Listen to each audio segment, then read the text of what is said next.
right, here we go.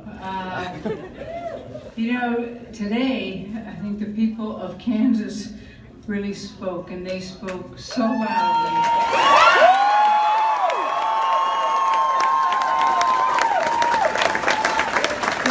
They put political partisanship aside, and they spoke with a single thunderous voice for Kansans.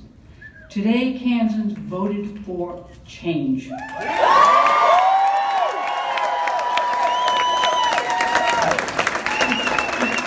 change not only in the direction of our state, but a change in the tone in our state.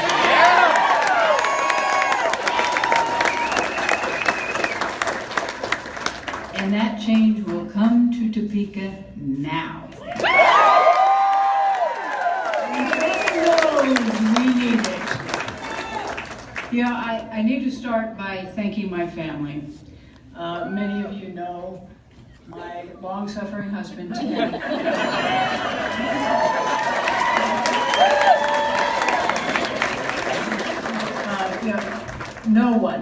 No one has a more supportive spouse than I do, and I am so grateful, Ted.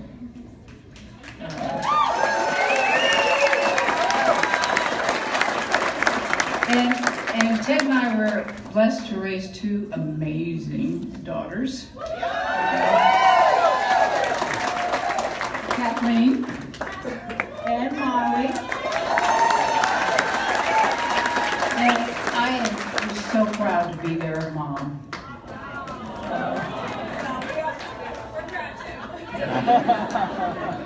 Good.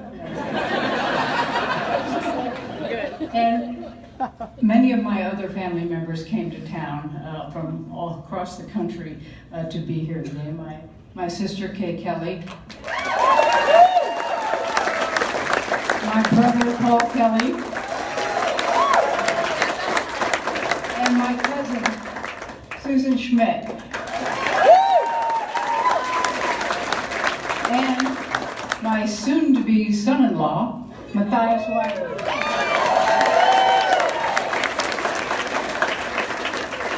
And of course, I need to thank my running mate, Lynn Rogers, who won.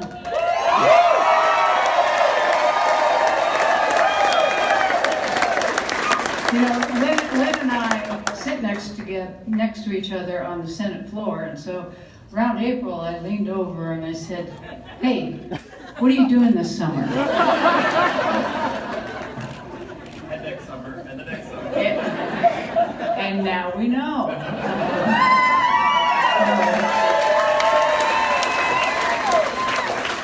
He will be an outstanding lieutenant governor.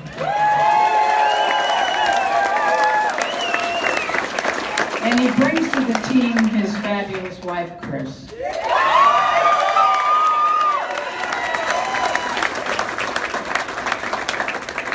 And I don't know where they are, but I need to thank my very small but mighty staff who worked harder than I thought was humanly possible to make this happen.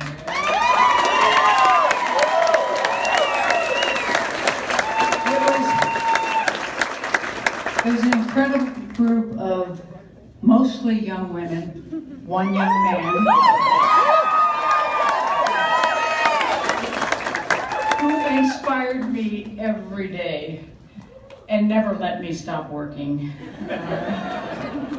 I also do want to thank my opponents, Chris Kobach and Greg Orman.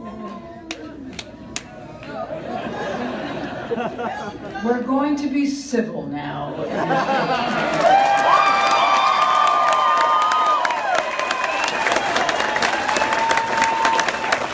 Both of them ran really aggressive and passionate campaigns. I'm grateful for the contributions that Greg made to the conversation. I know Greg, and I know that he cares deeply about Kansas. And while I disagree with Chris Kobach on many issues, I know too that he is passionate about the state. Most importantly, I want to humbly thank the thousands of volunteers across the state who worked tirelessly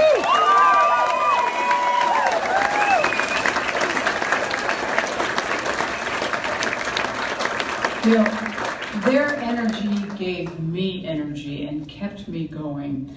Their faith in this campaign gave me every reason to believe we could win.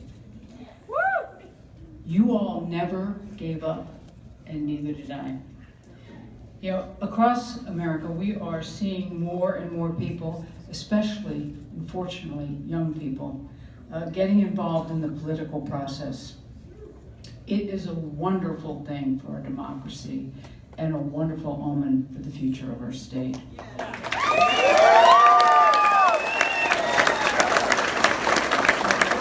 But you know, what happened in Kansas today is different than anywhere else in the nation, and I really believe that. You know, there will be a lot of talk around America about the blue wave, but I don't believe that's what's happened here in Kansas. What happened in Kansas was a wave of common sense.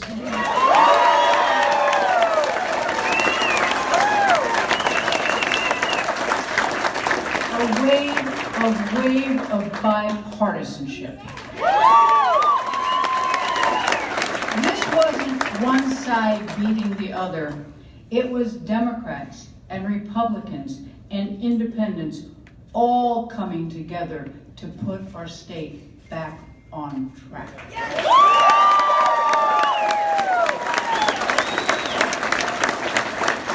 Because as we all know, we have faced challenges here over the last 8 years like in no other state.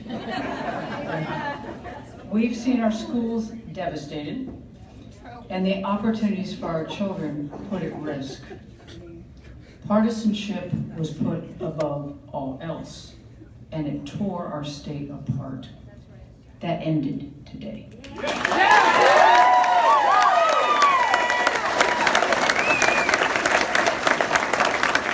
Today, Kansans voted for a change. It's a change that brings back the priorities and the spirit of Kansas back to Topeka. You know, Kansans look out for each other.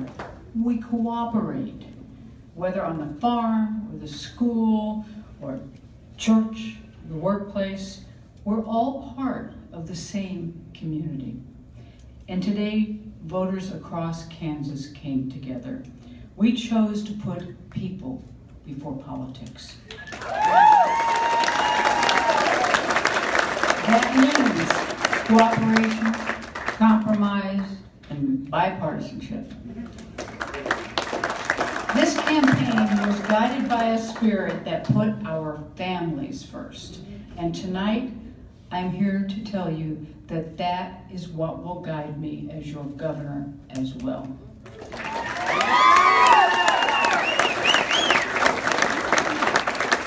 That means a laser focus on responding to your priorities. First and foremost, strongly supporting our public schools.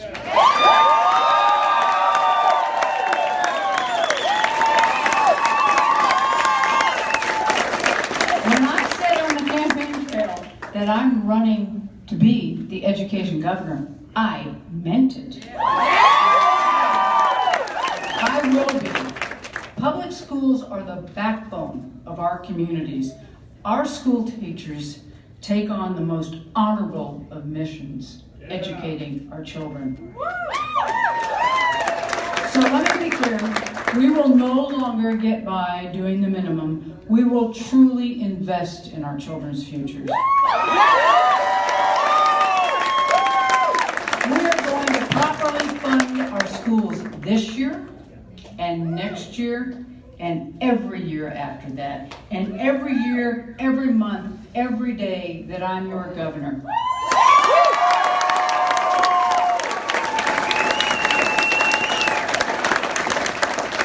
And we're going to make sure our schools prepare our children for a changing economy. Modern classrooms with modern technology.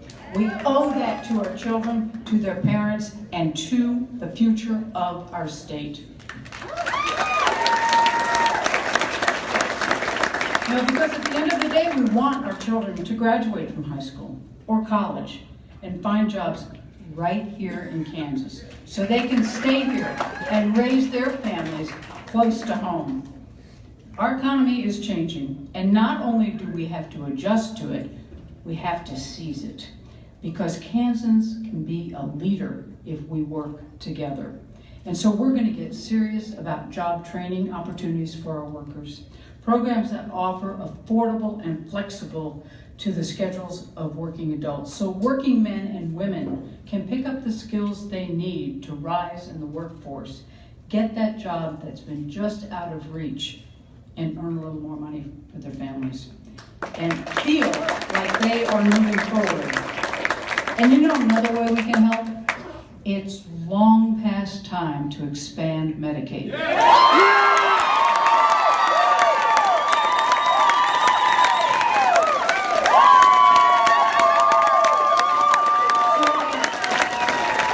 So that more Kansans have access to affordable health care. Our rural hospitals could stay open. And the tax dollars that we've been sending to Washington can come back home to Kansas.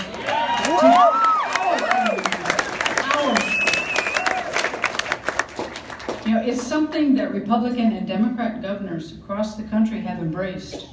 Healthcare is a critical need for all Kansans, and for too many, it's still inaccessible and unaffordable. We can build a bipartisan group to get that done, but we can only do this. We can only do anything if we work together. What we're seeing in Washington, the division, the lack of decency, the insults, and the fighting, we simply have to be better than that here in Kansas. And we are better than that. We saw historic cooperation in last year's legislative session to reverse the Brownback tax experiment. Now, no one person, not even the governor, can act alone to achieve consensus. It's the whole point. And in that spirit, I promise you this: I will do everything in my power to set the right tone. I will listen every day to leaders from both parties and to the people of this state. We'll take the best ideas, no matter where they come from, and we'll work together despite our political labels. Now, it won't be easy. We all know we have a very long, challenging road ahead of us. These past 8 years have been a hardship, no doubt about that. But we're a people united by a common set of values, the spirit of neighbor helping neighbor, respect for one another, and always doing right by our children. Those are the values that drew my family to Kansas more than 3 decades ago. And Kansans are no stranger to hardship or hard work. We don't want things handed to us. We don't expect life to be easy. That raw grit, that fierce determination is part of our history. It makes us who we are. And if we work together, if we put partisanship aside and Kansas families first, then the sky truly is the limit to what we can achieve together. Whether I earned your vote or not, I want you to know that I will work to earn your trust. I am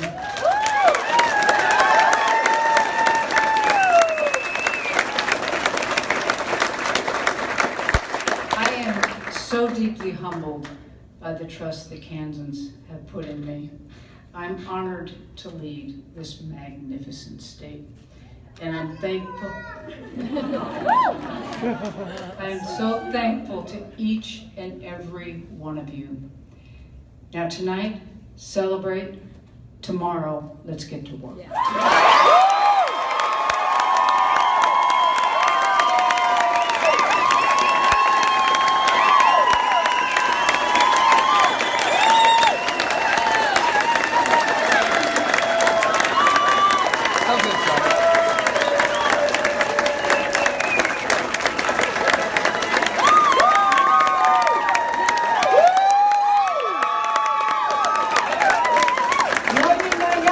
Yeah!